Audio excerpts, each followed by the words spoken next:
Shout out to Dyme Magazine, man. I appreciate you covering me and all that. And check me out coming up in their next drop. Bow! Dyme Magazine, here we are once again. Yo, real talk. Y'all gotta understand, man. Like, when this man's in the building, please understand. This is royalty.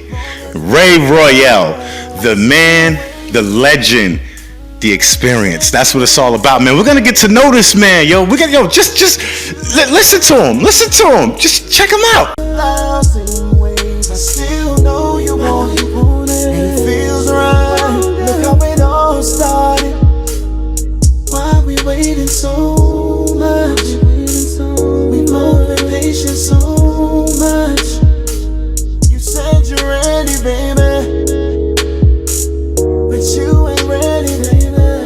This man is so official, and we're definitely gonna get to know this man, man. What's going on, bro? What's up, baby? How's it going, man? Yo, chilling, man. Like, I'm happy to be here, bro. Like, for real, man. I was excited when you hit me up about this interview, man, because we did an interview some time ago. Yeah. And he was featured in the actual copy, the print. Yes, of the magazine.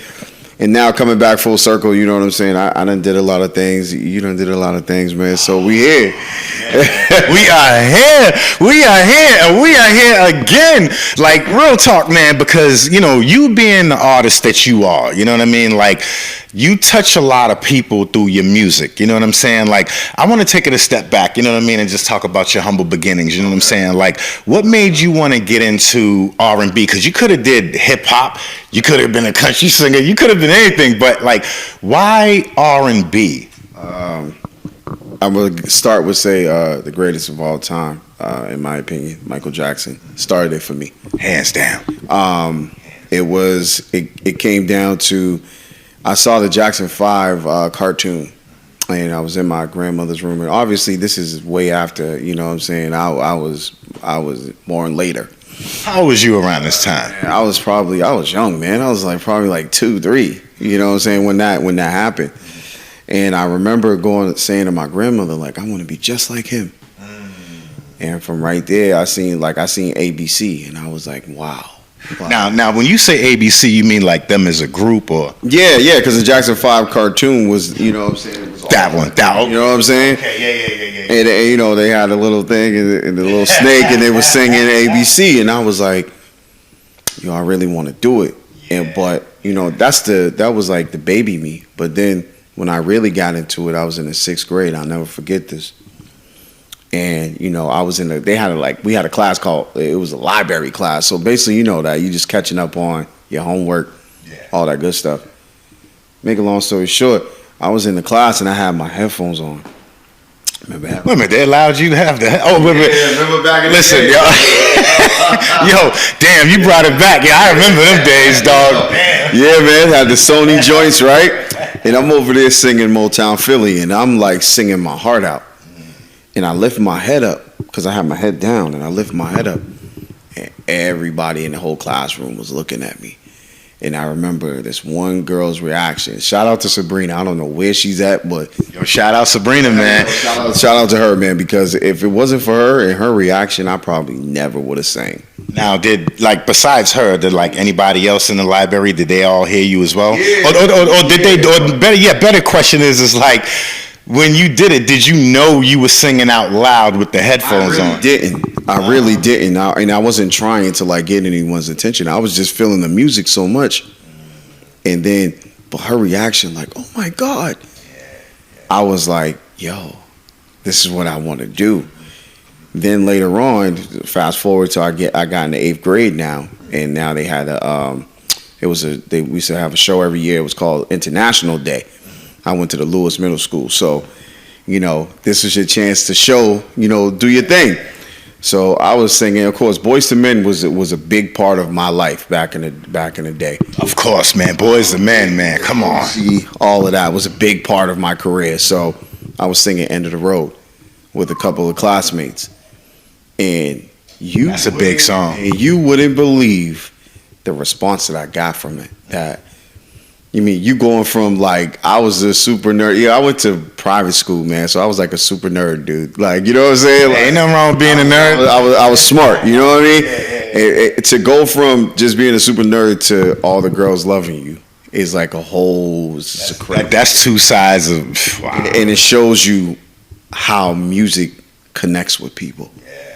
So I knew right from that moment, right when I got off the stage and I seen like the girls' reactions, I was like, yo, this is what I want to do forever, man. So you being an adolescent, you're young, you have the drive, right?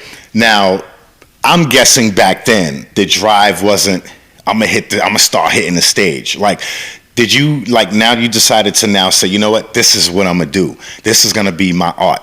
Did you, like, in any way, like, have to feel like you had to perfect the craft at that point, even being so young and as young as you were? Of course, because again, I grew up in the era of artist development. You know what I'm saying? If people still know about that, y'all should, and hopefully you do. Yo, understand that artist developments, yo, we said this last time, but we're gonna say it again. All of y'all out there, all y'all record owners, label owners, please, all of y'all understand, man, because that's what's missing in the music now. And back. Please say that again. Bring that back. And so I started to artist develop myself at a very young age. And even how I got comfortable in front of the camera was from me acting like I used to play like I was Donnie Simpson. You know, on video. Shout out to Donnie Simpson, BET. Yes. You know what I'm saying? And that's why it's so easy for me to be a radio host now, because I wanted to do this for so long. It was all a part of building the package. And so I used to interview myself. So that's why it was so easy for me to articulate myself and talk on camera, because I was doing that as an adolescent. You know what I mean? Like in my room when regular kids were probably chasing females and doing all that stuff, I was perfecting my craft. I was singing. I was trying to do things that I couldn't do. So that's where that all came about. And you know, at first I started off solo. My name was what my real name is, Ronaldo. And you know what I'm saying, started getting some traction. Remember like performing at Chez Vu and stuff like that. Oh, shout out to Chez Vu, man. Yo, that's what's up. How was you able to even get that gig at Chez Vu? Man, so it was hard. A lot of people try to, even to this day, to try to book Chez Vu, still can't get it. Yeah. So I had a manager at the time. Shout out to, like, this is my brother, my absolute brother, Kerry Singleton. So Kerry Singleton was my manager at the time. He was the one that booked everything, wrote songs with me, all that. So again, I came from a place where I was being artist developed from the beginning. You know what I'm saying? From every aspect of it, from the writing, the style, the this, all of that. Now, what you like now, obviously you're older, but now, like, what year was this around? This is like, oh my God, this is like 90, 95.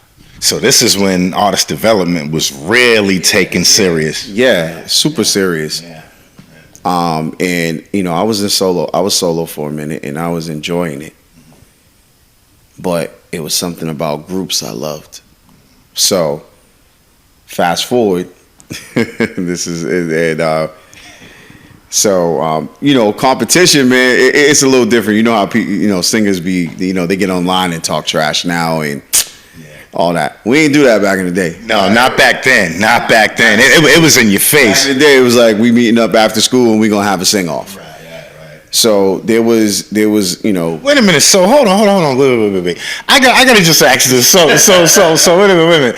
So I remember back in the day, right around that time when people used to come together and have rap battles. You know what I'm saying? Like even back then, that was like having rap battles was it, right? But now you're talking about motherfuckers was coming together and having singing battles, sing-offs. Yeah, wow. We definitely would. I mean, because that way, all the trash is out the window because everybody gonna know what time it is. That's what I always say, even to people now, because there's gonna be people who think they're the best, or their people's gonna gas them up to make them feel like they're the best. But what I always say is turn the camera on and let's get in front of people, and then they'll decide. The camera ain't gonna lie. You know what I'm saying? So, and I think a lot of people need that sometime. You know what I'm saying? Because your support system is supposed to tell you that you're good.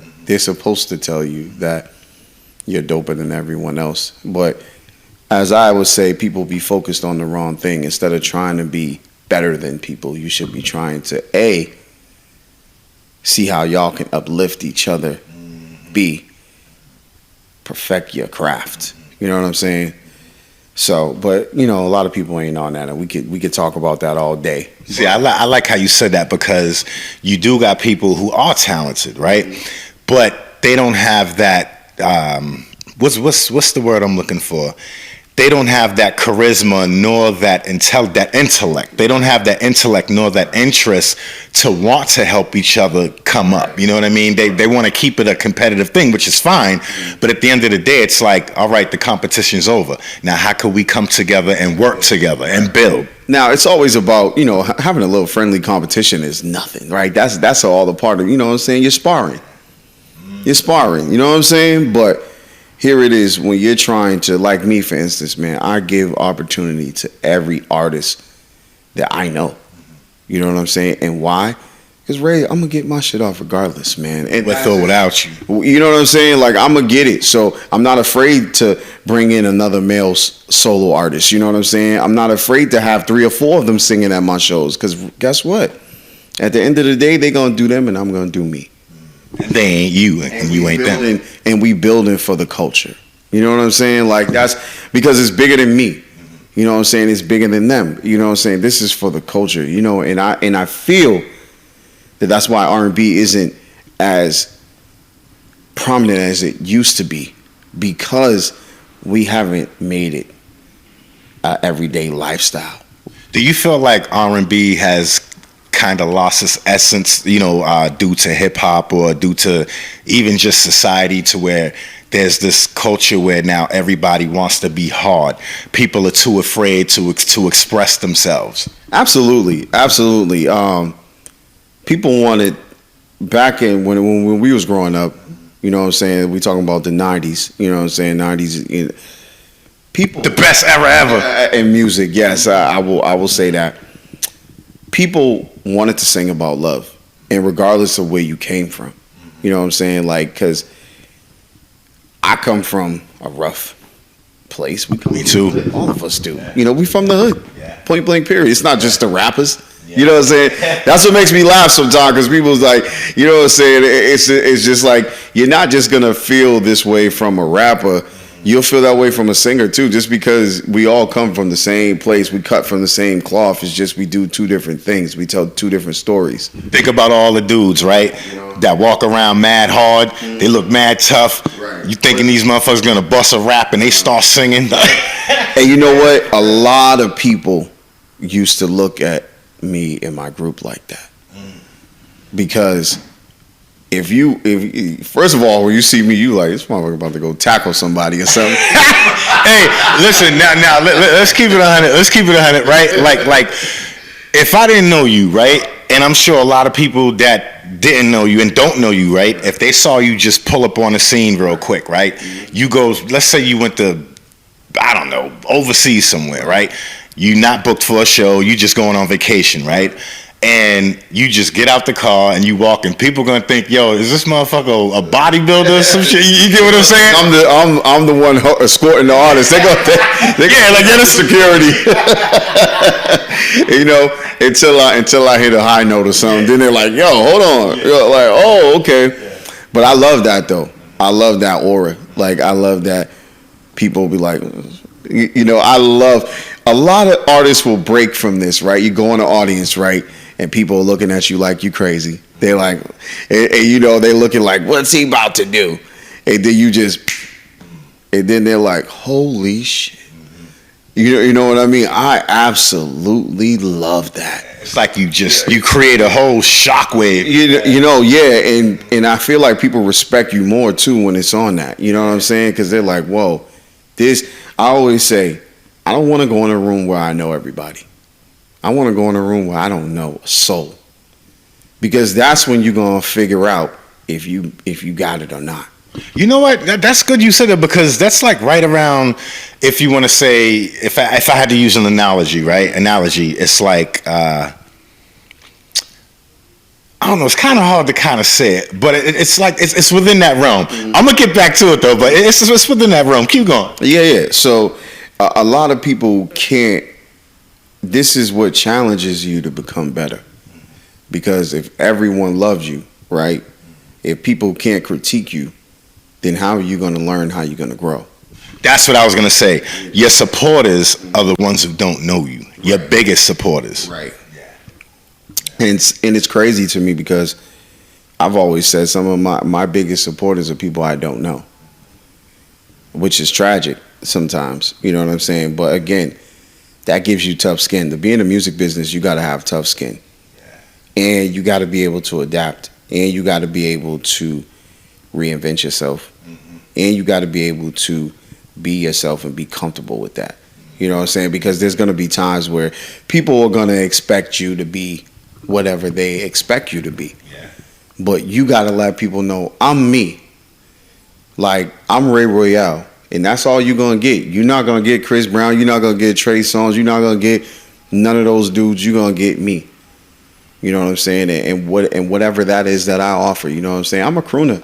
Yeah. You know what? You know what? When you say that, you know, as you were talking, I'm thinking, I'm like, damn. And I'm not saying this because you're here. I'm saying this for real. Like, to make it like you. Not you, I mean in general, a person has to understand what's called originality. Right. You got too many people trying to be someone that's already them. You get what I mean? And when I think of you, when I listen to your music, I hear Rey Royale. Right. I'm getting the full Rey Royale experience. I'm not getting you trying to sound like any other R&B artist out there. You get what I'm saying? And I'm sure others hear the same thing.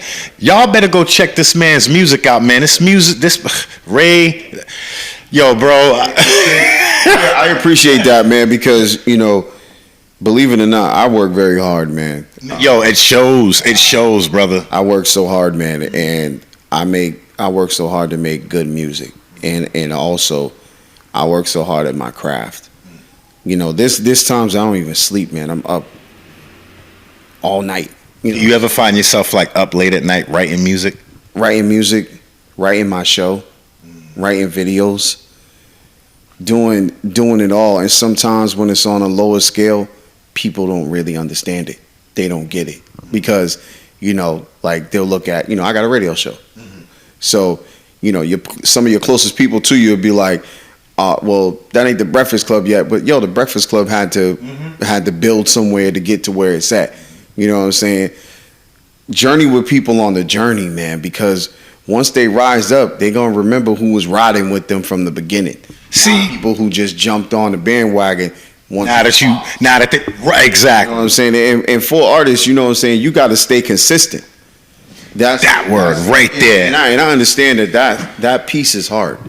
That's a hard piece. I'm gonna tell you, it's a hard piece because sometimes you're gonna play with your mind's gonna play tricks on you because you might not be getting like me. I feel like I'm one of the best, but guess what? Sometimes I even question myself. Sometimes I'd be like, yo, what is it?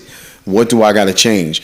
What do I need to do? But you have to be in that mind frame to make it. Like you said, that's a part of perfecting your craft. Perfecting your craft, and you gotta be open to constructive criticism. Always going back to the drawing board. Always, and being able to go back to the drawing board. I remember just being like, I want people to know that I'm a great singer because that was a thing for me. You know what I'm saying? Because when I was in a group, I didn't feel like I was showcased the way I should have been. You know what I'm saying? So for me, my priority when I became a soloist was to show people what I was made of. You know, back when I was in a group, I was more about my performance. Now you was with 617 that I guess later on turned into Metro. Mm-hmm. Okay. Yes, I will say y'all motherfuckers was bad. If y'all motherfuckers was tough. If not the greatest group from Boston, one of the greatest groups from Boston ever. Even at that time, I'm not even just gonna say Boston, bro. Right? I'm gonna say because. Even back then, you know, dealing with my family, I was playing basketball, I was traveling a lot. So I had a chance to always hear music from every state. You get what I'm saying? So I love R&B. I I was never hearing anything like 617 was doing. Like, come on, man. Y'all, like you guys did a song with Keyshia Cole. Like, we're gonna get to that in a second. I'm sorry, man. No, you this is super dope, man, because there's so many accolades that we could speak on. Yeah. You know what I'm saying? But sometimes, again, this is where you have to hold your friends and other people around you accountable who don't see your light. You know what I'm saying? Like, I've been blessed. My group has been blessed to see so many things that the average person will never ever see. Like. Let me. Okay, you're gonna laugh, but like. I can only imagine like you guys being together in the studio. How was it like for you guys being outside of the studio together? So, during that time, it was so much of a brotherhood that we enjoyed being around each other. We actually, I feel like all of us could have been like stand-up comedics, because we all had this thing about us where we would just be making up. We did so many dumb things. We would had so many songs about whatever we were doing that day, and we'd be riding home and making songs up and doing all that, man. We had so much fun. Damn, so y'all was freestyling? Yeah, we'd be freestyling in the car, saying dumb stuff, man. Just, and we loved what we did. You know what I mean? So it wasn't work. When we got together, when you looked at our work ethic, you might have been like, yo, those dudes are serious. You know what I'm saying? Because we were trained that way. Again, we were trained. How did you guys end up coming together? Like, how did 617 come together? So 617 came together when I was solo at the time. Another one of my group members was solo at the time. We ended up meeting our manager at the time, Clyde Nesbitt. He brought us together. Shout out to Clyde Nesbitt. Shout out to Pops. What up, Pops? Love you, brother. So then from meeting Pops, he brought us together because he used to have a studio, CAN Sounds. It used to be on Blue Hill Ave. So me and the other group member, we was in there singing, you know what I'm saying? Just whatever. Because, we was trying to get developed. We was trying to get found, you know what I mean? So then he goes off and gets in a group. I go off and go solo for a minute. So we come back. He's in a whole nother group. But him and one of the guys from the other group, they left that group and came and, we created 617. So first we was just like 6, then 17, right?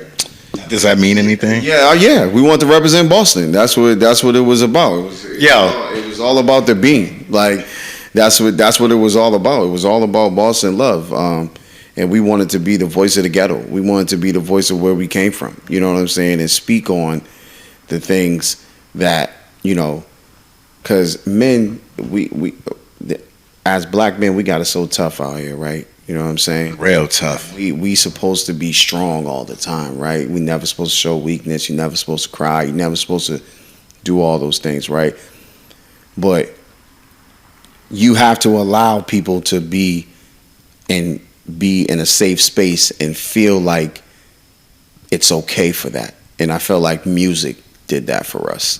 Got you. You know what I mean? And music does that for a lot of people. You know what I'm saying? I've seen some of the hardest of hard. Come on, man.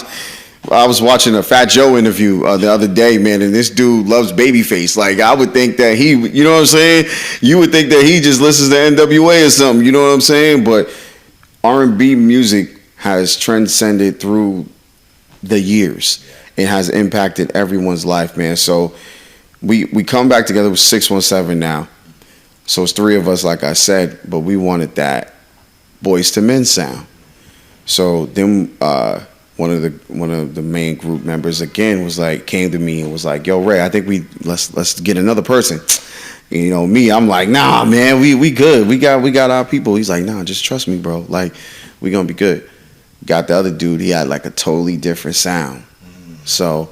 What was his different sound? So he had like a raspy tone, which was super dope. You know what I mean? And he had like, it sounded like he was like from down south or something like that. Like he had one of those vibes. So I'm like, all right, this is cool. You know what I'm saying? So then we start going around. We start getting a lot of traction, and if you paid attention in the 90s, boy bands were really big. They were huge, man. They were huge, you know what I'm saying? And plus, we were teeny boppers back then, so we was dancing. We was doing all, you know what I'm saying? All the stuff that the girls wanted to see.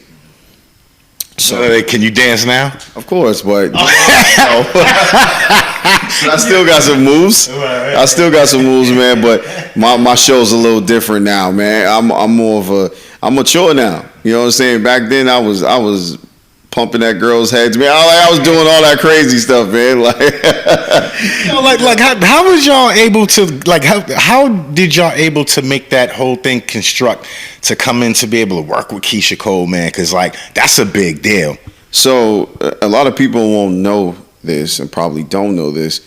We got signed at the same time as Keyshia. So same label, same time. So we're all in LA. I actually met Keyshia first. We was at Enterprise Studios in Los Angeles, and I went there. That's big. Yeah. And I'm in the so they had like a little game room like type setup, and so I'm walking through. The guys they had like I forgot if they went into where the actual meeting was. Yeah, they did that, and I was going to the restroom, so I passed Keyshia. And I'm like, hey, I'm just saying hello, like, how you doing? Like, what do y'all do out here for fun? Just casual conversation. You know what I'm saying? I wasn't trying to, get at her or anything. It was just casual conversation. Like, we talk, blah, blah. We had no idea that we was going to be in the same room 10 minutes later. That's crazy. 10 minutes later, we in the same room. She hears us. We hear her. You know what I'm saying? And we made that pact from that day, like, whoever gets on first, we gonna look out. Wait a minute, so neither one of y'all was signed at that point yet? No, we were signed. We were newly signed. Okay, you're right. Okay. Right. So there was no records out or anything like that. Man, that song, Superstar. All y'all listeners out there, man, all y'all viewers, I know y'all know that song, Superstar. Keyshia Cole. Featuring Metro City, baby, 617. So yours truly. The people thought that was like Trey Songz or they had no idea that it was some boys from Boston, man, until we had the pleasure of going on the Keyshia Cole Love Tour. And so y'all went on tour with her. Oh yeah, man. Listen, ain't no tour like Keisha's tour, boy. I'm gonna tell you so. Oh, you watch this. I could definitely share something about Keyshia Cole because now, no, we didn't never go on tour with her as far as Dyme magazine, no, but we interviewed her. You know what I'm saying? And when we interviewed her after her concert, when we was there, we had front row backstage, where her dressing room, the whole nine. She gave us nothing but love. But to see her concert, her intermissions, it's like, she knows how to throw a concert, and for y'all to be on that, come on, bro. And the beautiful thing about us was we were so raw. Mm-hmm. We had so much talent that people could see that, you know what I'm saying? And they latched onto it. Like Keyshia, shout out to Keyshia Cole. Shout out to you, sis. I love you. You'd already know that, yo. From the time that woman said, when we made that pact, she kept her word. She kept her word. And your word is everything in the industry and in life. Your word is everything, right? She brought us on tour with her. She paid for us to come on tour with her. Let's see, like we can. Now you talking? See, this is what I'm talking about. This is what I'm talking about because she believed in us. You know what I'm saying? She believed in us. And she paid y'all. She paid for us. She didn't pay us. She paid for us. Well, that's still kind of the same thing. And on top of that, she looked out for us. She let us ride her personal ride. You know what I'm saying? Like, there's so many things I could say about that woman, man, that just because she was the first one to give us a real opportunity. She put us on her album. She put us in the first video I was ever in was I Changed My Mind. You was in that music video? In that video, man. I saw it. Boston hat on, bro. Wait a minute. For all y'all, I'm gonna keep it 100, y'all. I saw that video at least 1 million times, and I did not. I don't know how I got. Matter of fact, the whole group's in there, but there's like a one shine moment for me, like, you know what I'm saying, when they hit the Boston hat. And I remember that day when we was actually shooting, right? So Keyshia, she's doing her thing and all that, but the cameraman, he panned away from her and went to me, right? And then Keyshia, she's sassy. She turned around like, hit one of those and was like, yo. Yo, tell the truth. Yo, tell the truth. When that video, because the video went global, right? Now, when the video first came out, how many times did you watch that video? Oh man, I was excited. Yeah. But one thing you'll learn about me is like, I don't really like. I can't really enjoy something, and this is like it's kind of bad too, because I'm pretty sure we'll talk about another moment of mine later. But I couldn't enjoy it because I'm always critiquing. I'm always like, yo. Yeah, like this could have been whatever, or man, it should have been this, or whatever. But I felt so good about that moment, and the thing I remember is my phone never rang that much in my life, with so many people hitting me up like, yo, I just seen that, yo, that was crazy. You know what I'm saying? So that was the first like wow moment, like, oh shoot, like. Do you feel like that moment is just what kicked you guys off? I wouldn't say it kicked us off. I would say that it made everyone else look at us. You know what I'm saying? Because truth be told, people don't really jump on wagons like that until you're on TV, or you know what I'm saying, or you made it. You know what I'm saying? So same thing you mentioned. Yeah. So and shout out to Boston. Was a different Boston then, to be honest, because when 617 did shows, we shut everything down. Listen, everything.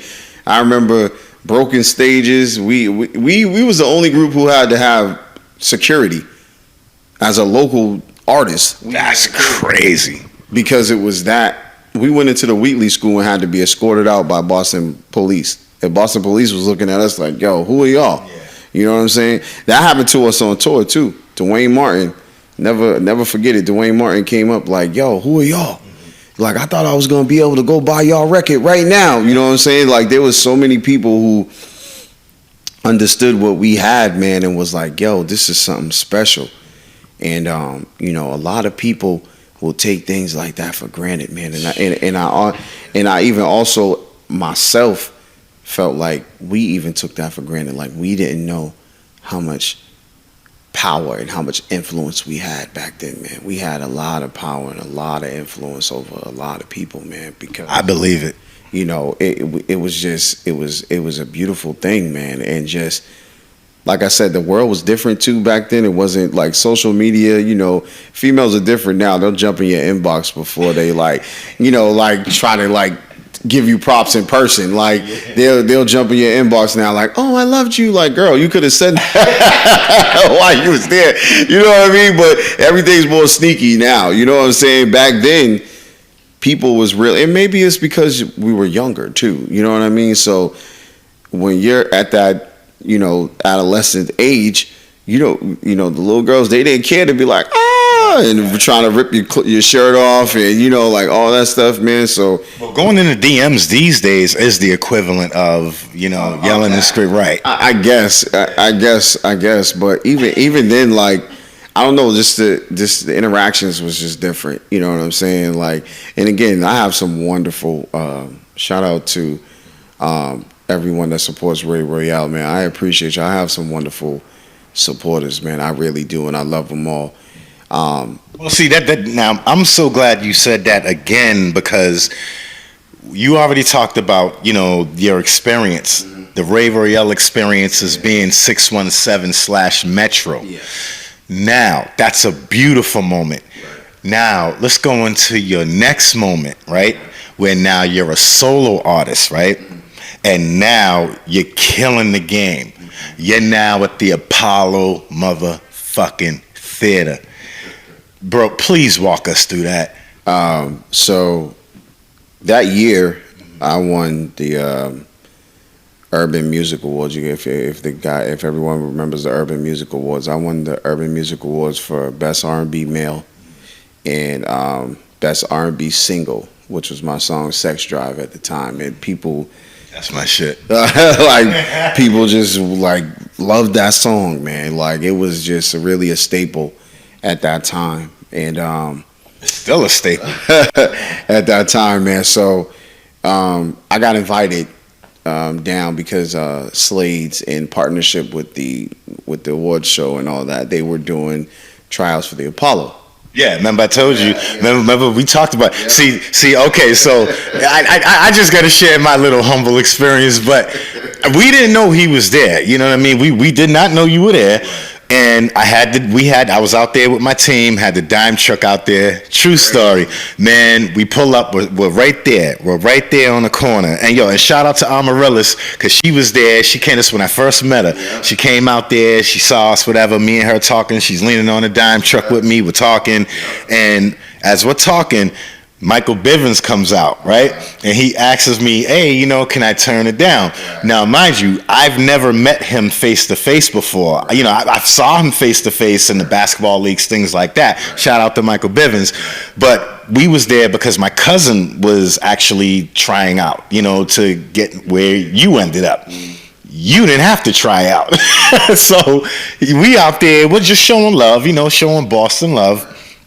And I'm like, hey, Mike, what's up? Now, when I saw him, I was like, damn, he knew who we were. Obviously through his group, the Beano Boys at the time. I pray they're still working together. Shout out to the Beano Boys, man. I know they go by a new name now, but shout out to you guys, man. But Michael Bivins was doing his thing. He came out, man, and he showed me love. But then the whole thing is, he's like, yo, brother, can you please just turn it? We can hear your music blasting, shaking the whole building. I didn't know the system was that loud. I knew it was a dope system. But to have that man come out, that's what I'm saying. That's my little piece of. That was dope, man. And like to get back to the story, man. So, like I go down to New York, and like this was like okay, when you're in a group, it's different. Like y'all all, y'all sharing rooms, this, that, and the third. Now, I'm getting put up on my own. So now it's just me. You know what I'm saying? Like as though before, when it was you and the crew, now it's just you. Now it's just me. You know what I'm saying? Like all the money go to you, all the everything go to you, right? So like I'm enjoying this guy. I got my train ticket up, man. I got to my hotel, man. Was in my hotel room. I'm taking it all in. Now how long was you out there for? Honestly, I was out there for like 4 days. Like the first 2 days was like rest, and then like they had like where you actually went and met with the producers and all that good stuff. So now get to the thing where all the singers are. And you're talking about all the singers from like all around the country and like all that good stuff, and everybody's just Was you nervous? Nah, never. Not even a little bit? Never, not even. I would have been scared as shit, but I understand. I mean, when I was playing ball, I get it. Like Magic Johnson said it best. You got to have butterflies. It's natural. But when that ball's tossed up, that's it. So that's how it was for you. Come on, man. Yeah, man. For me, like butterflies is like talking to you. Like right now, talking between two people. You know what I'm saying? Me being on stage, I'm a totally different person. I live for that moment. Like I live for that moment. I am Rey Royale at that moment. You know what I'm saying? So it's a deeper vibe. It's a deeper connection. I always say, if people pay attention to my statuses or whatever, every once in a while you're always gonna hear me say it ain't nothing like being under those lights, and I mean that. You know what I'm saying? Like if I'm singing in front of 20,000, 30,000 people, you know what I'm saying? It's a different thing than me just talking to somebody. I'm more nervous talking on this interview than I am on stage. That might sound really? Crazy. Yes. Yo, I told y'all not anybody could just come up here. Nah, that's real, man. But so everyone's in there and they're doing they're singing and riffing. Wait, real quick. Do you feel more comfortable in the booth or on stage? On stage, man. Like it took me a while to get comfortable in the booth, and that's why when I say artist development, when I was in my group, you had so many people to depend on. It was different. But then when it all becomes on you, you got to manage everything. You're the one, you know what I'm saying, that does everything, sings every note. You take all those things for granted when you got 4 or 5 other people, you know what I'm saying? But then when it all has to be on you, it's a different level, man. It's a different stress. It's a different everything. But I enjoy it. So how was it like? How was that experience for you, knowing to say, okay, you know what? I'm at the Apollo. You got big names in the building. You ain't even hit the stage yet, but you know you're next. They call your name. Who called your name, and how did you feel? So all I remember is, and the crazy part is, like, I got into a little fender bender with my ex-girlfriend at the time before I went up, right? That's not, oh shit. And that's not good. That's not good, but I felt like it channeled something. She was hating? No, not at all. Not at all. It was just, some boyfriend, girlfriend stuff. All right, my bad. Something that she probably should have waited for, you know what I'm saying, after. But, we got through that. I was like, I'm about to have the biggest show of my life. I'm not letting nobody ruin that for me. So I went to, so now I get dressed, go down, getting ready, right? So before then, I got to rewind back real quick. So the producer goes, I was supposed to sing Jodeci, Come and Talk to Me, right? Oh, yo, that song's fire, dog. So I'm super confident, like I'm about to just go and kill this whole thing, you know what I'm saying? Because that's a song that I done perfected, you know what I'm saying? Like I've been singing that for years. So I'm like, I'm about to kill this. So the producer goes, come here. This lady, I can't remember her name, but I love that woman so much, man, because she introduced Rey Royale to the world. And the reason why I say that is because she was like, come here, cutie, where you from? I said, I'm from Boston. She's like, you from Boston? She's like, singing like that? I said, yeah. I was like, what you trying to say? People from Boston can't sing? She's like, no, I'm not saying that at all. She's like, y'all have some people. She's like, you know what I got in mind for you? She's like, you remind me of like a young Johnny Gill. You need to sing Can You Stand the Rain? And I was sitting there like, now. I had to lean back on that one. Listen, can I be honest with you, bro? I mean, that song there's a lot of dope songs, right? That anyone with a voice can hit, right? But that song in particular, that song is like the pinnacle of, if you not only have talent, but you got the gift to not only do it, but to pull it off. Bro, please keep taking us through this Rey Royale experience. So now, so I'm like, Can You Stand the Rain? And the reason, and I love Can You Stand the Rain. That's one of my favorite songs of all time. But at that point, I was trying to find a song that will murder it, that I would murder from the beginning as soon as I open my mouth. At least that's what I was thinking. But she told me, she said, look, you sing that song, you're going to not only win, you're going to capture the hearts of everybody.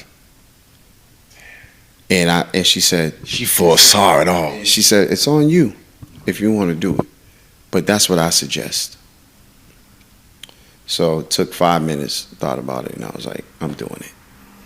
So went back to my room. Great choice. Went back to my room, went through it, got my sweet spot. I was like, all right, cool. I got it now, right? So now it's time to go up. Did you ever have to like real quickly try to remember some words? No, not at all. I knew all the words. I knew everything, but for me, I would have fucked it all up. Yo, that clown would have came out on my ass. They would have brought 2 clowns out of me. For me, it's all about being surgical, right? You know what I'm saying? And finding the parts where your sweet spot. But I didn't know that. First of all, I was destined to go down there, okay? Because one, they was like, coming to the stage next is a man from Boston, right? That's who. And then they had the nerve to say, he likes to say that he's the new king of R&B. Oh, the pressure's on. Yo. You already know the Apollo don't like Boston. Exactly. Yeah. So, and the only person at that time you could hear like cheering for me is my ex-girl, right? She's in the crowd. The one you just got in an argument. Yeah, she was in the audience, like, yeah, you can hear her now. Like everyone else is like, yeah, like, yeah, all right. Who's this king? Like, right? So, yo, bro, that's so funny. But then, so now I'm like, bro, I'm so glad you're sharing this experience because I'm getting goosebumps, y'all. Like I'm telling you, this Rey Royale experience is serious, man. Y'all ever have an opportunity to go to his radio show on the Urban Heat? But go ahead, please, yo.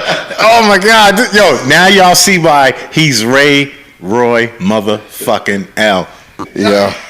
So, you know what I'm saying? So the heat is on now, right? It's on. The pressure is on now, right?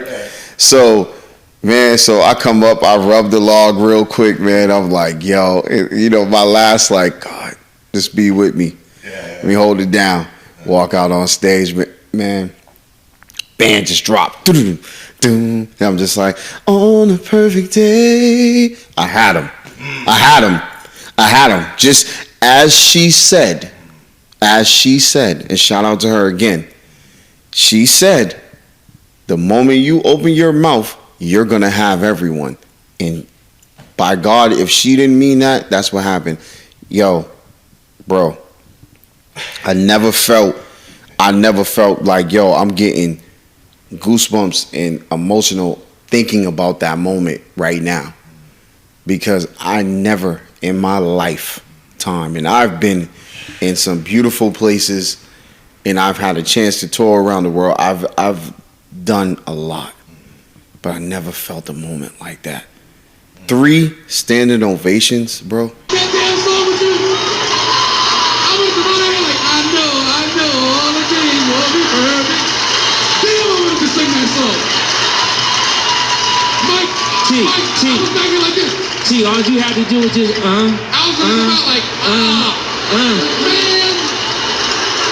man. Can you stand it? Can you stand the rain? Just 3. Just listen, not 1, not 2, 3. Yeah. Now, 3 standing ovations, right? Extending on to the Rey Royale experience, you got to talk about all the major people that night after you were done performing that shouted you out and gave you nothing but love. You know, man, first and foremost, man, I love when somebody shows love but give you a little critique. So shout out to Dougie Fresh, first of all, because Dougie was like, yo, you murdered it, you killed it. Like, yo, but you know what I'm saying, you might want to not take your glasses off, that the way you did, because it's going to stop us from being able to see you the way we need to see you. The one thing that I felt from you was no fear. And I felt like you was going in, you was going hard. Nobody was going to stop you from going where you needed to go. So honestly, I appreciate that performance. Only one comment I would like to say, something for the future. When you're singing, and I know you was concentrating on Into the Zone, sometimes, like, you had the glasses in your hand. Sometimes when you had the glasses on, you could hold them in your hand and it could get in the way of us seeing you the way we want to see you. Now, you had the glasses. You pulled it off and you made it hot. You made it hot. Shout out Dougie. Shout out Dougie Fresh, man. And that just came from a class act, you know what I'm saying? That can give you those gems, you know what I'm saying? Then, Who else? Come on, man. Then Gladys Knight sung to me. Come on, bro. See, that's what I wanted him to get to. I want him to get to that part. Right. The legendary icon Miss Gladys. And she said her famous line that was her famous line on the Apollo, I was waiting on you. So, and she was like, you made everyone in here love you. And I was like, wow. You know what I'm saying? Like, this is Gladys Knight saying that. Oh, I was waiting on you. Thank you for singing that love song. And I need somebody stand by me. All right. I stole that from Michael. You know? They did it for us. Matter of fact, I'll open with that, to tell the truth. On my show, it was a great song to choose. You should know who you're performing for. You should pick your material carefully, and I'm sure that's what you did. You have the voice and you have the energy, and you made these people feel like you loved them. Every note was for them, and that's the way it should be. Thank you. Okay? I love it. Thank you. One more time, y'all. Rey Royale. Thank you, Apollo. So at that point in time, nobody who was rocking with me or anything, that didn't matter at that point. Because Gladys Knight, She said she was waiting on you. Gladys Knight validated me. So right then and there, I was like, yo, I was good. Then to set it off, you know what I'm saying? And we all from Boston, you know what I'm saying? So to have the legendary Michael Bivins say to me that, first of all, he said it's tough up in here because everybody know the Apollo's tough, man. The Apollo, listen, you can't go up in there half-stepping. Mm-hmm. And for him to say that, you know what I'm saying, his other group members was going to be proud to watch that, you know what I'm saying, was super dope, man. And, like, he's like, you went from Johnny to Ralph and Ricky. You know what I'm saying? Like, Did them all perfect. all good. And he's like, they're going to appreciate this when they see it because you didn't try to overdo it. I would just say, being from Boston, man, you know, you make us look good because it's tough up in here. But I would say this, the way you transition from Johnny to Ralph and Ricky, you feel me? You did all three, and you did them all good. And I'm sure when they watch this, they're going to feel like you didn't try to overdo it. Because that record is like this, right? And the one good thing about it, it's a classic. This is a legendary building. This is a real audience, man. You made the city proud. I'm proud of you, man. That was a paying homage moment. You know what I mean? Like, I wasn't trying to outdo them. I was just trying to do their song the best I could for that moment. And I was able to do that, man. And yeah, that was one of the greatest moments of my career. One of the greatest moments of my career, man, of my solo career, and probably of my career, period, to be honest, man, because You got a lot more coming, brother. Come on, let's be honest. I'm giving you your flowers, bro. Like, pause. You gave me, like, goosebumps just sitting here, just listening to your story.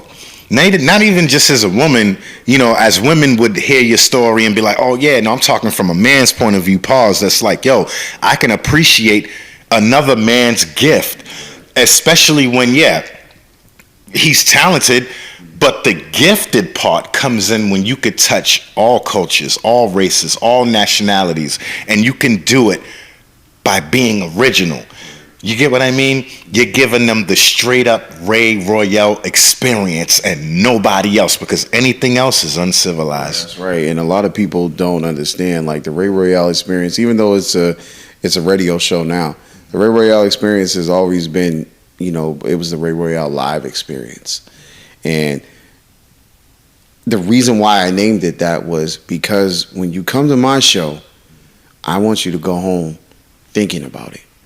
You know what I'm saying? Because, and again, I'm not like Chris Brown. I'm not dancing. Chris Brown can dance his ass off. I'm not doing all that. But I can sing your drawers off. You know what I'm saying? And that's a fact. You know what I'm saying? Shout out to Chris Brown, man. You know what I'm saying? Yeah. So it's everybody does it different ways. You know what I'm saying? And for me, like I said, I want people. I want to be the Keyshia Cole / Mary J. Blige for men. Right. You know what I'm saying? That speak. You know, as of right now, I got a new album out. It's called I Am R&B 2, The Love Chronicles. All right. And Where can everybody listen to your music? everywhere. You can stream that everywhere, man. All major platforms. All major platforms, man. It's out right now. And I have a song called Wasted Love. Oh, that's my yo. Okay. Do you mind? don't mind. All right. Listen, Wasted Love is definitely like one of my dopest tracks, recent tracks that you made that really like set the mood for not only just being able to hear what you're like, to be able to respect and support your level of vocalism, harmony, all that stuff, right? Your gift to write. But again, coming from a man's point of view, I will send that to a chick to let her know how I feel, whoever that chick may be, if I was in a relationship and I was going through something or whatever, versus a woman that would send it to a man. Does that make sense? Like I would think that song would definitely allow a man, going back to what we were talking about, men being able to be vulnerable. Right. That song alone, Wasted Love, that shit needs to go platinum 10 times over. Like, let's be honest. I mean, you got In My Bed, you got Are You Ready, you got so many hits. Y'all go check this man. Y'all see his link right there? Go hit this man up. Yo, but that Wasted Love, bro. And then you got I'm hogging the mic, man. I'm his biggest fan. Hey, man, I truly appreciate that, man. But Wasted Love, man, is a story of you falling in love. And again, man, like a lot of us men don't get to. My manager always says that it's not that women are more important than men. Their voice is just louder because women talk more. You know what I'm saying? If they're going through domestic disputes, women get together and they rally and do what they need to do. Men, we kind of go in the show. You know what I'm saying? So shout out to your manager, man. For her to say that like that's major. And that means she's on her. You thinking, you know what I'm saying? And it really makes you think, like, and that's really what it comes down to with the fellas. We don't speak enough. We don't talk about the things that we go through. Most times, if you're hearing songs today, or you know, you just hear about how we feel about women physically. Right. You know what I'm saying? It's not really, you know what I'm saying? It's not really touching on the things that we go through with these women. Good, bad, and indifferent. Exactly. And more than anything, the bad. Because we could talk about them being beautiful, fat asses, all that good stuff. You can talk about that all along. But sometimes, just like a person can call men dogs and dirty and this and that, and you ain't this and you ain't worth this, we can speak the same way. We choose not to. Yeah. You know what I'm saying? We've been dogged in relationships too. We just haven't spoke about it. You know what I'm saying? So you gotta speak on those things. You know, like I said, Wasted Love is a story, man, where I love somebody to death, and they was a wasted love. They didn't treat me the way I needed them to treat me, so I got rid of them. And that's the how can you not relate to that, man or woman? You know what I'm saying? Because we all go through those things. And that's with this album. I was going through a tough time, you know what I'm saying? Like, you know, I was married and, you know, went through a hard time in my marriage. And, you was married before? Yeah. And if I didn't make that album, who knows where I would be right now? Mentally. You know what I'm saying? So, and I've always said to people, if you want to know Rey Royale, go listen to my music. You know what I'm saying? Like I said, I'm like having one-on-one conversations, even with a female. Like, you know what I'm saying? Even if I'm out on a date, right, and I'm feeling this shorty, right, I probably won't tell her. I'll probably go and write a song and send it to her. You know what I'm saying? Like, you know what I'm saying? Like, that's very traditional. It's much easier for me to show my feelings that way than for me to say it. You know what I'm saying? And I know sometimes, and it's like, I don't be like, well, let me sing this song for you or whatever. I'm not doing it like that. You know what I'm saying? Like, I'll probably go and record it and just send it to her. Like, yo, check this out. You know, this is what I was feeling. You know what I'm saying? So, again, man, like I said, I want to be the voice for us guys, man, for us men. You know what I'm saying? And let people know that, listen, just because we talk about our feelings, man, don't mean that we ain't a man. Don't mean that, you know what I'm saying, you can be vulnerable. Listen, ladies, I hope y'all understand, we have feelings. Exactly. We have feelings. We have feelings. We have feelings. Okay, I need to say that. No, you need. Yeah, amen. Again, that needs to be said. That needs to be real. And you know, I have so many records. Like, and again, from I Am R&B to I Gotta Adore You, I Gotta Spoil You. You know what I'm saying? Are You Mine? Are You Mine is a story of when you're with somebody and y'all are just casually kicking it. But now it's like, all right, we've been fucking for a minute, but so what's up, baby? Are you mine or we just still smashing? You know what I'm saying? Like, you know, you want to know those things. You know what I'm saying? I got a song called 3 a.m. 3 a.m. is it's about what it sounds like. You know what I'm saying? But again, and it's crazy because I woke up at 3 a.m. and I wrote the song at 3 a.m. You know what I'm saying? Because you know what I'm saying, it's 3 a.m. and I'm thinking of you, and that's how it was, you know. And you know, just like In My Bed, you love In My Bed, right? You know how I wrote In My Bed after smashing something. Damn, and that song came about. You know what I'm saying? Like that's life. You know what I'm saying? Spoil You came from I found this new love interest, and I'm like, yo, if you was mine, this is what I would do for you, baby. Like, you know what I'm saying? Like, Treat You Right is another one, man. Treat You Right, you know, back rubs and candle lights, you know, and all that. I'm talking about the romantic side of me. You know what I'm saying? It's just so many records, man, and so many, like, there's a lot to me.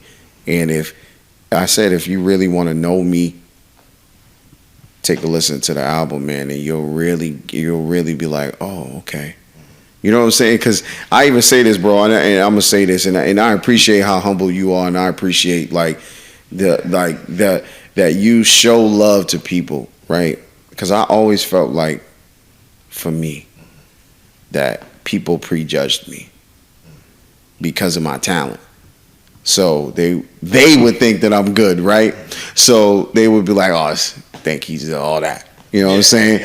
But if you actually came around me and you actually had a conversation with me, you'd be like, yo, he's really cool. Like, he's, you know what I'm saying? Like, yo, and he's gonna try to drop some knowledge on you. I know people that know me, and when they see this interview, they're gonna be like, yep, that's Ray. Like, I'm always preaching. As you should, because at the end of the day, you're not only preaching, but you have something to say. Right. There's a difference, you know what I mean? And all our viewers, all our listeners from all over the globe, man, y'all pay attention to this man, because this man has nothing but an experience to give you guys, to show you guys, in the form of music, in the form of lyrics, in the form of passion. And let's just be honest, bro. Like, when are you gonna have another album come out? Like, even after this one, I Am R&B 2, because you got to keep these albums in heavy rotation, man. So the Book of Ray is gonna be coming out real soon, man. We're looking at that next year, man. You have like a tentative date, or no? I'm just I'm a few songs in already. I'm always I'm always working, bro. Trust me. Right about now, I'm just really focused on I Am R&B 2, because you know there's a lot of times that you can have, I feel like in my catalog, I feel like I have a couple number one records that just really didn't get its just due. So with this album, I'm really pushing to get it out there the way it needs to get out there. You know what I'm saying? Like, so people can love and appreciate, you know, what's going on and what I'm doing. That's deep, man. And also, you know, I found a secondary love, man, and it's radio. Yeah. And I didn't know what radio could do for my career. Oh man, radio. You know what's funny? When I was in college, I used to actually work for a radio, not work for it was the school radio, the university radio. So I know the dynamics, man. Like, I used to love getting out of basketball practice, doing my home.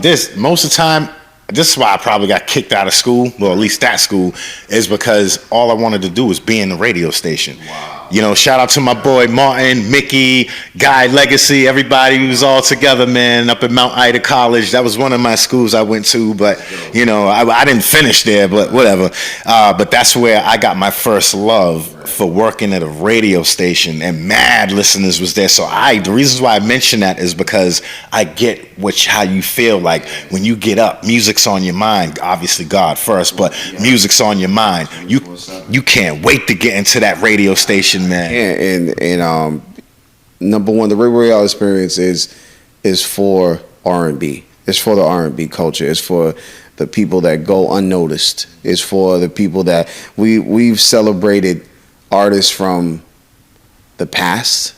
You know, we just had Evelyn Champagne King on our show. That's huge. You know what I'm saying? Like, we had Ryan Toby on our show, man. Like, it's so many wonderful artists and entrepreneurs that's been on our show, and we've had a load of independent artists, man, that's coming up, and we love the spotlight in independent artists, and we just love to celebrate R&B music. You know what I'm saying? Because again, I feel like R&B gets its just due anymore. That's just my personal opinion, but I feel like to be honest with you, that's a fact. Because like let's be honest, R&B will always be the number one genre. Hands down. I will never go against that. Yeah, you can love hip hop and all that. That's cool. You know what I'm saying? But to me, rhythm and blues will always be number one. Off the top of your head right now, with no questions asked, give me a male R&B singer right now that's young, new in the game, that's killing it right now. Killing it right now. You got 3 seconds. Oh man, I mean young. I mean I can't really. There is none. There is none. I can't really say that. The only ones people can think of is Usher, Chris Brown. But if you think about them, those are the early 2000s and 90s. Right. So this season, I mean, I would want to say right now for me is Chris, and the reason why I say that.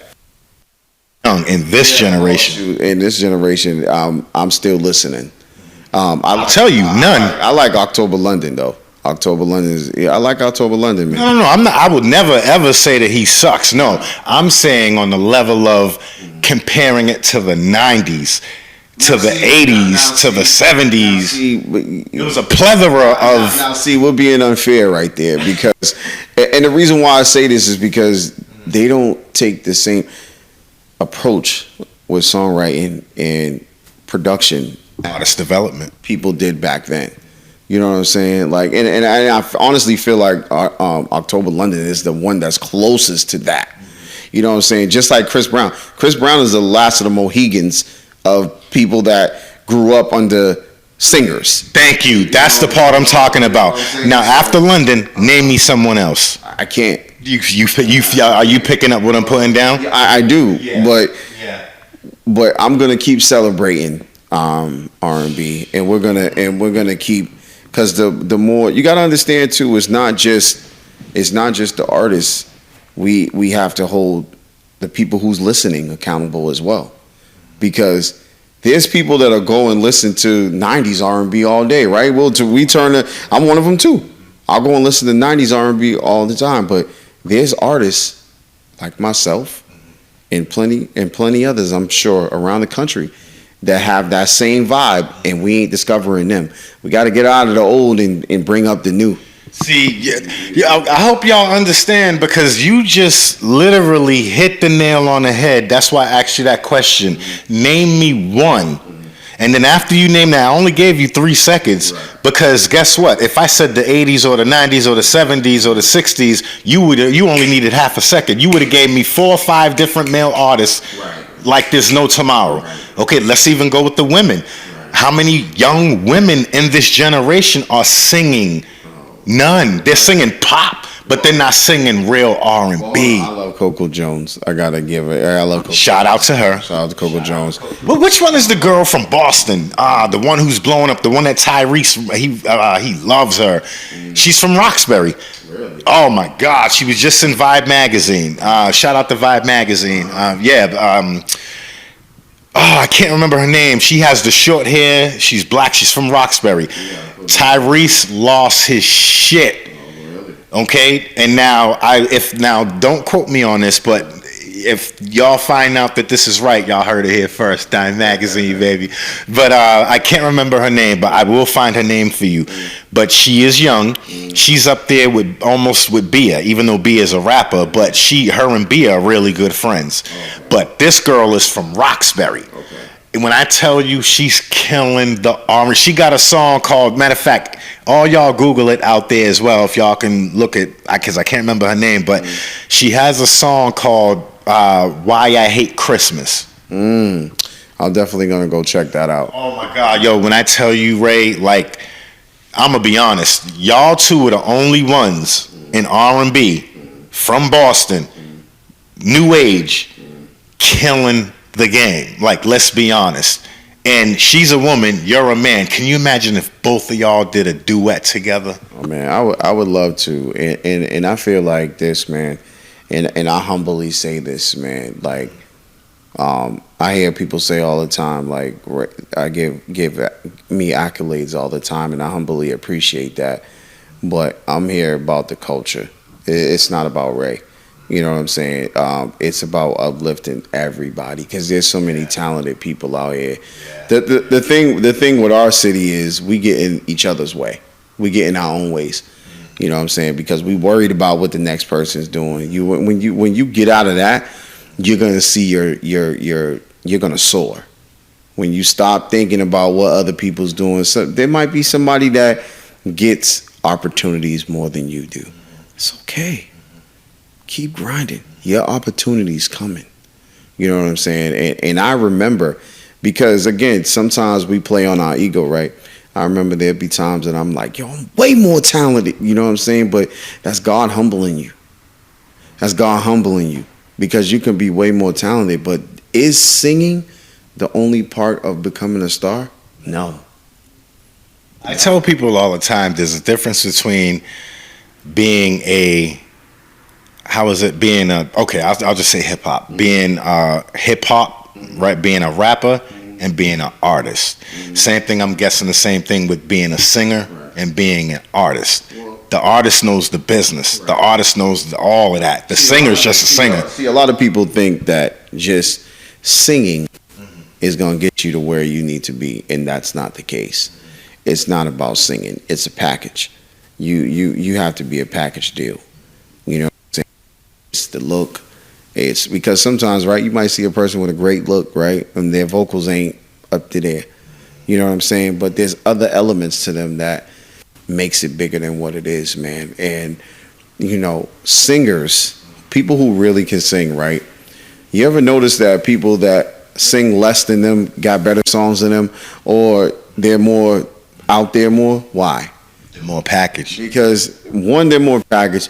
Two, they're not focused on their sound. See, like I said, that's what I mean by, yeah. Because people were like, and I'm glad I didn't grow up like this, and I'm glad that, no, seriously, because, yo, being a singer, right, other singers appreciate runs and stuff like that, and that's how they grade you on being how good you are as a singer, and that doesn't mean shit in the real world.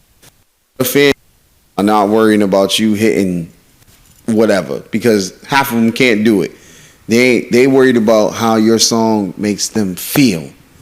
Do they feel it in their soul?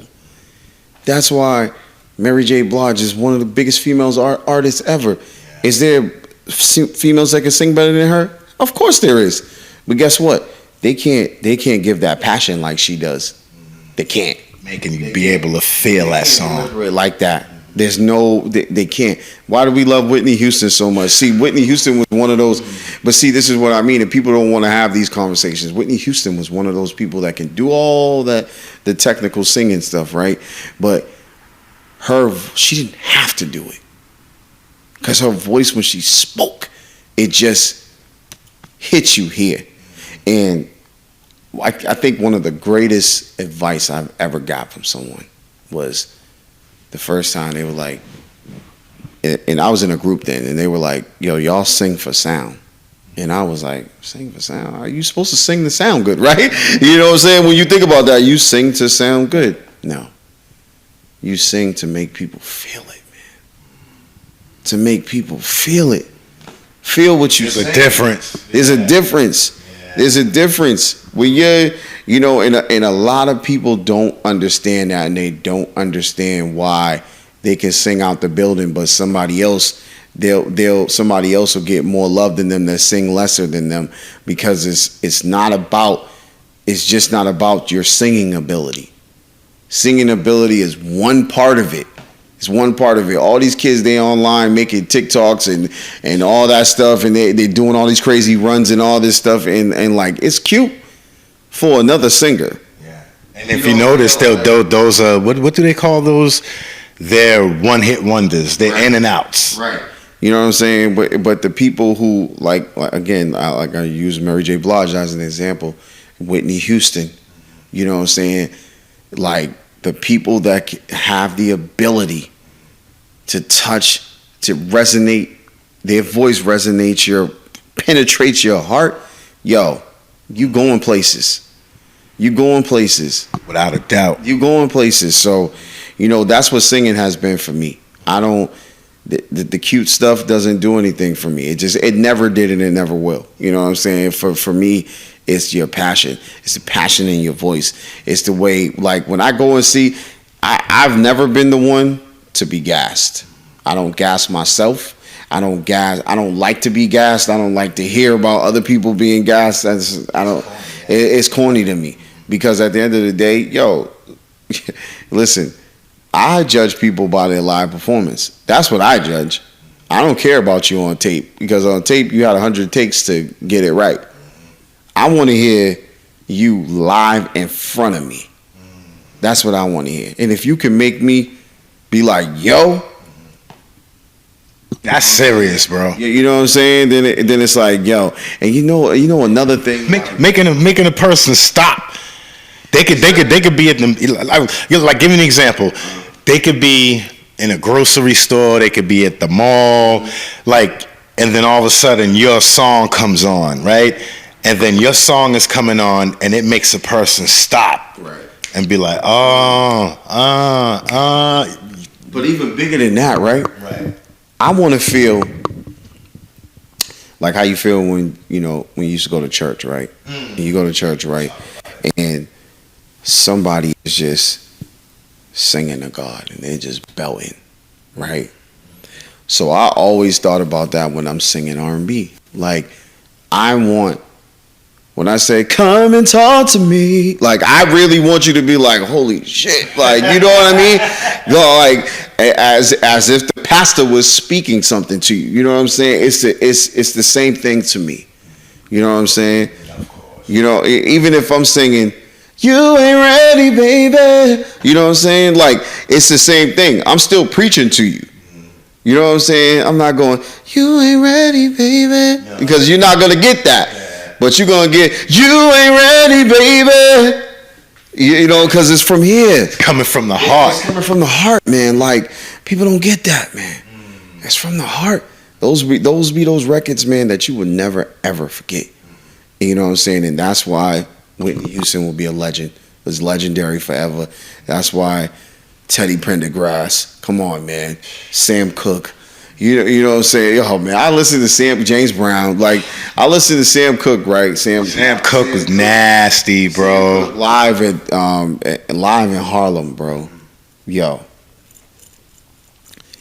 I could not believe the vocals that was coming out of that dude's body.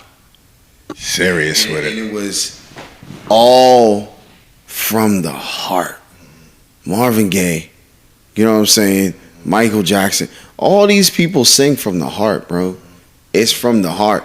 It ain't no play. It ain't no I'm trying to sound good. I'm trying to do all this cute stuff. It's like, yo, I'm singing from my heart.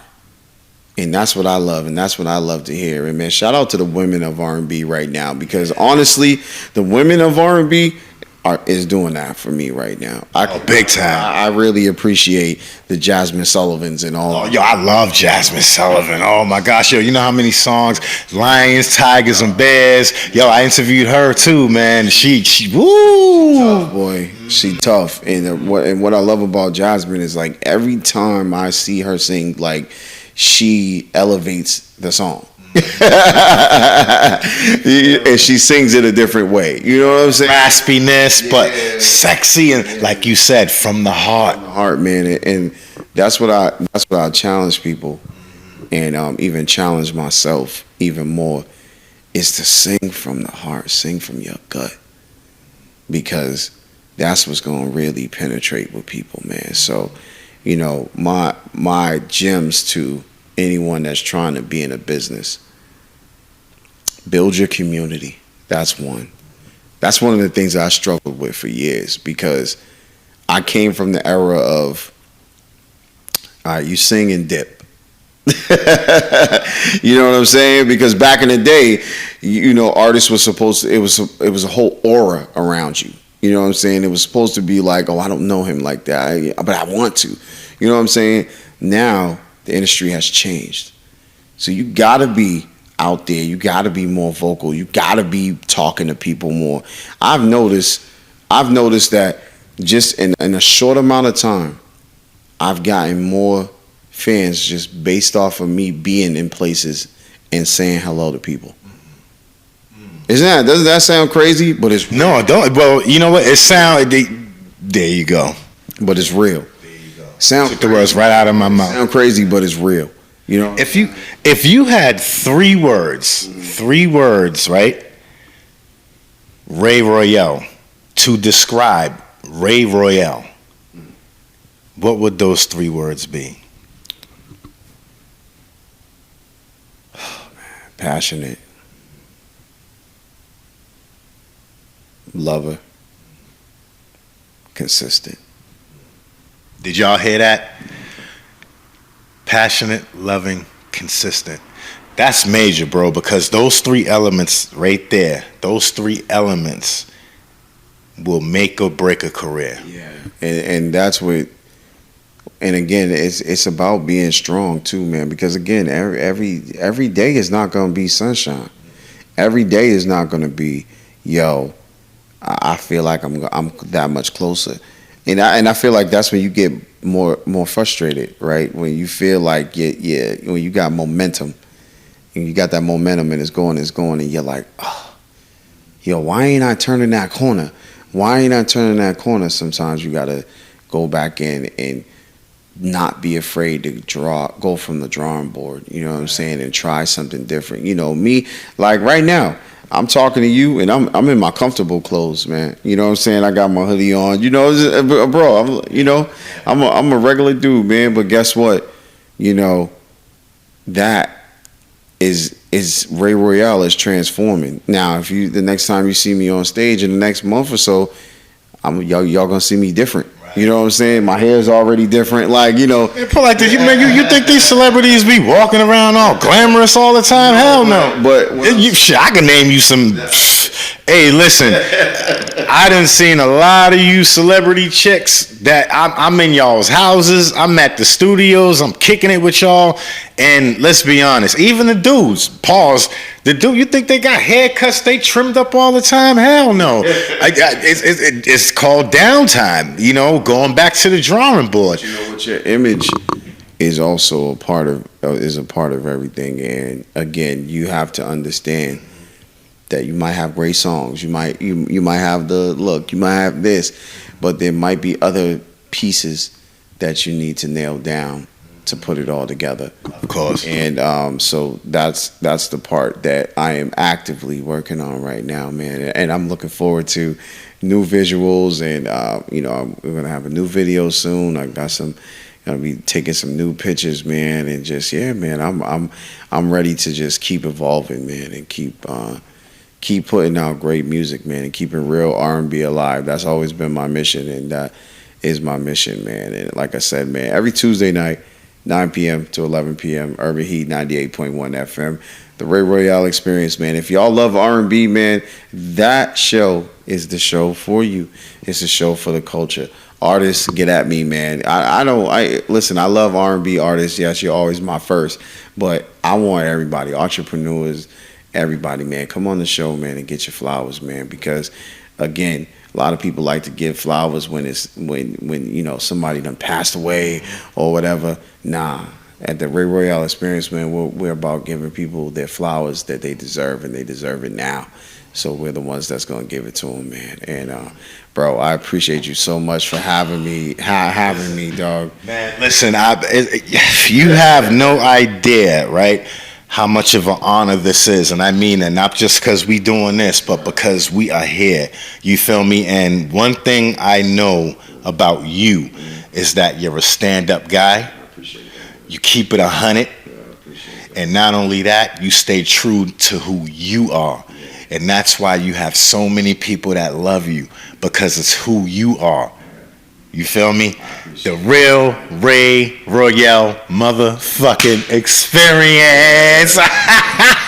Real talk, man. It's your boy Lenny, man. Know what it is. We about to sign off, but listen, I want y'all to keep one thing in mind.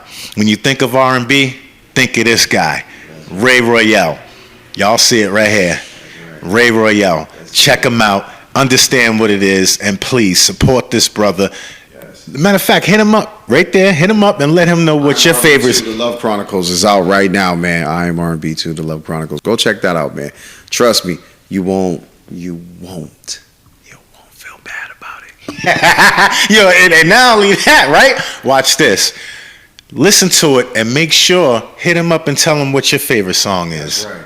I'm always open to it, man. I always want to hear, because I ask my people, I ask my supporters, I ask them all the time, like, yo, what's your favorite song? And it's so cool to hear the different. Even when I look at like my iTunes and I see what's the most popular songs on there, whatever. Some of them are like the songs like that like A Wasted Love, like Adore. Like those are songs that, that it's supposed to be that. But I like to Changes. Yeah, like Changes, yeah, but and again, Changes was on the deluxe version. So the deluxe version is what's out right now.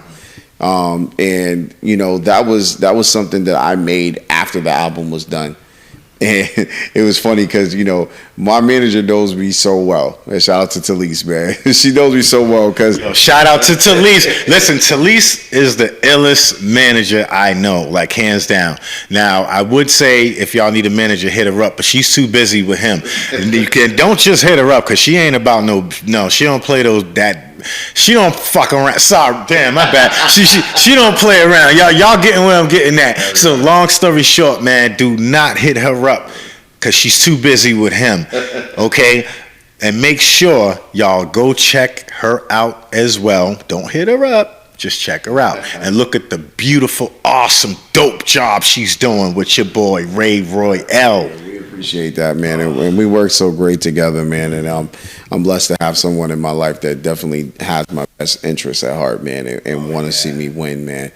And man, we just out here doing what we do, man, and that's trying to keep elevating and going, man. But TR knows me best, man. She knew, like, yeah, you sure you done? She was like, Ray, you sure you're done with the album? I'm like, yeah, I'm done. Yeah, I'm done. You know what I'm saying? Then I go to the studio and I make 5 more songs, right? Man, because look, man, sometimes you can go in the studio, man, and like I'm telling you, when I made I Am R&B 2, The Love Chronicles, man, like I felt like Tupac. Remember when Pac came out of jail and he did like 50 songs, like, you know what I'm saying? Like I was really on a rampage like that because I had so much music in me.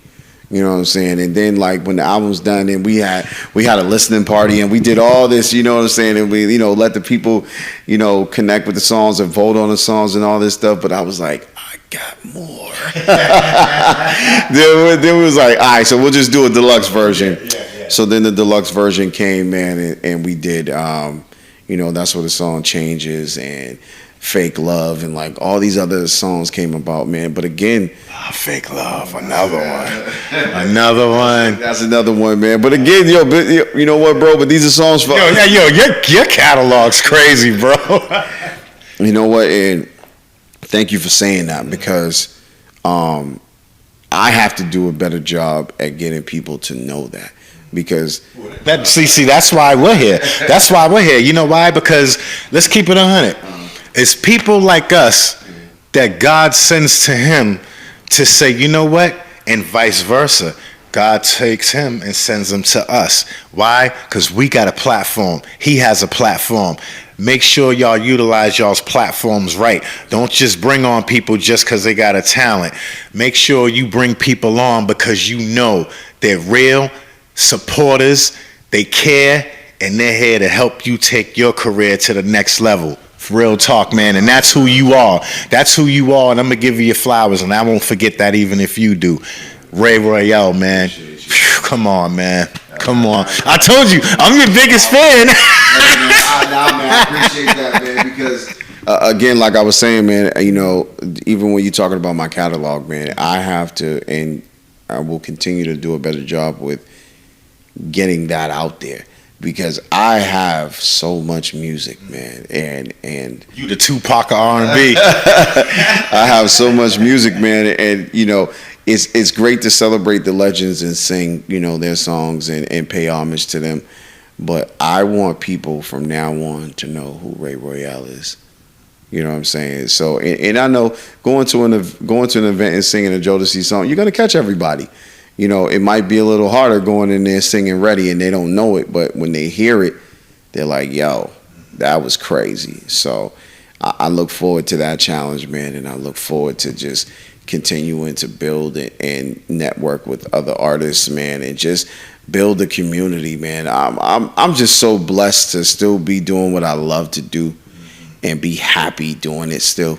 You know what I'm saying? And be blessed to have connections like you and other people, man. And again, like having my own platform, man, because like I remember coming up, man, when I first, you know, after I left my group, that was the first and only time I was in a depression, because all I sing is my life, and I had no outlet. I'm like, yo, I'm not in a group no more. What I'm gonna do?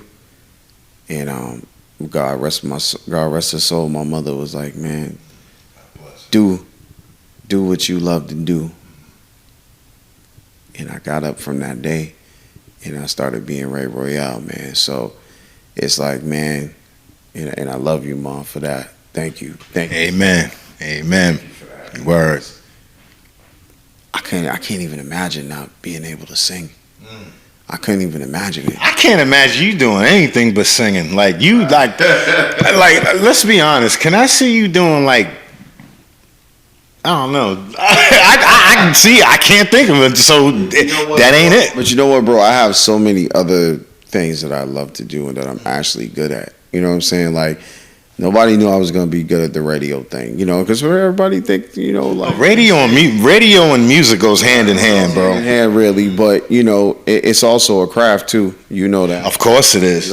And you know, I was having a conversation with my manager one time, and she's like, you know what, yo, you really took the time to perfect your craft. You know what I'm saying? Like, you should be proud of that. Yeah. You know what I'm saying? And you know, also I love to act too, man. That's another thing that I love to do, and that I will be doing in the future. More. But that's crazy, because the music video you had when the girl is leaving, right? Oh my God, I'm telling you, go check this man out. You did a phenomenal job, even though it was a short thing. Yeah. But how you had that whole thing put together was phenomenal. Like you said, people really thought y'all was outside in the streets, in the middle of the streets, arguing for real. You get what I'm saying? Like, you made her cry. She's yelling. You like, yo, come here, bitch, or whatever. You get what I'm saying? I'm like, oh shit. But you know what? You know what's dope about stuff like that, right? So see, I'm a songwriter, so I tell stories. So you want to be able to tell a story visually too, so people can get it and understand it. You know what I'm saying? So at that point, you're talking about a relationship where you was unfaithful and you didn't really appreciate your woman like that. What was the best ways? Now, people that know me personally, right? When they seen that video, they was like, yo, like, yo, that was you, Ray? Like, yo. It was so good. I was waiting for the police to show up. You know what's funny? And the police actually did come. Yo, and we should have got that on camera, too. Yeah, I would have. I would have. And we should have got that on camera. I was like, that should have made the cut. But hey, it's funny you said that, because I have a funny story about, you know, our guy, God bless his soul, Sonny Don Hazel. So his famous pictures that he has out there where he has the guns on him, that was our Dyme magazine photo shoot. Okay. Shout out to my boy, you know what I'm saying, for your passion, Trey, big dog, that's my man. And we was all out there. We did the big photo shoot out there for the movie. And oh my gosh, you know how many detectives showed up in the middle of our photo shoot on the streets? It was so ugly. That's why when I saw yours, I said, damn, we should have got this shit on tape. But what it is when I'm thinking of that moment and then I'm watching your music video, it brings back memories, not so much of what was going on, but how much passion, how much energy, how much realness you put into that music video. It definitely reflected and reciprocated every word in your song. So kudos to you. I see your acting skills, man. You have to, you definitely, again, you have to do that, man, because again, man, this is a tough business, and you got to compete.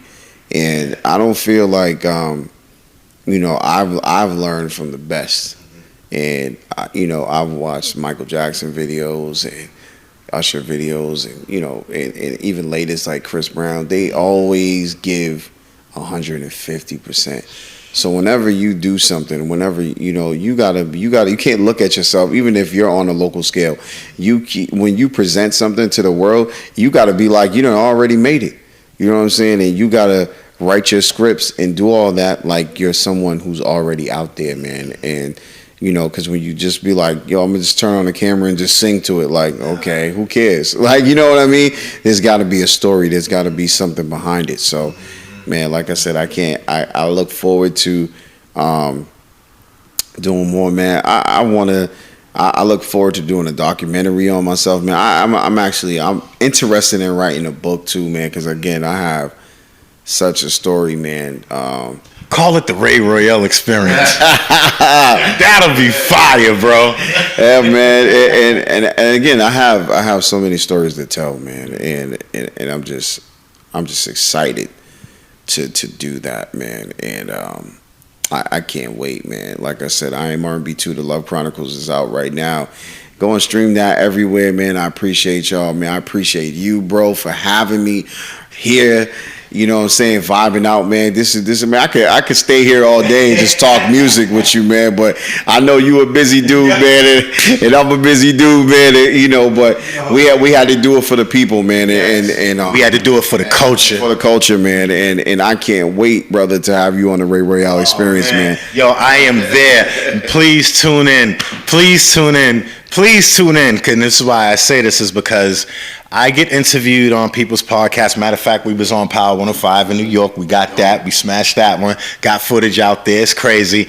But ain't nothing going to be like home, man. Yeah. When you come back home. That's right, man. When you come into the kingdom of R&B, man, it's going to be fun, man. We're going to play some games, man. It's going to be real, man. So I can't wait, man. And I can't wait for all of y'all to check it out, man. And just like I said, if you love R&B, that is a place to be. Urban Heat 98.1 FM, the Rey Royale experience, each and every Tuesday night, 9 p.m. to 11 p.m. Come on, man. It's going down, man. It's going down. From the radio station to the stage, you already know what it is, man. Come on, in Dyme Magazine, you already know what it is. We're here with your boy, Rey Roy motherfucking L.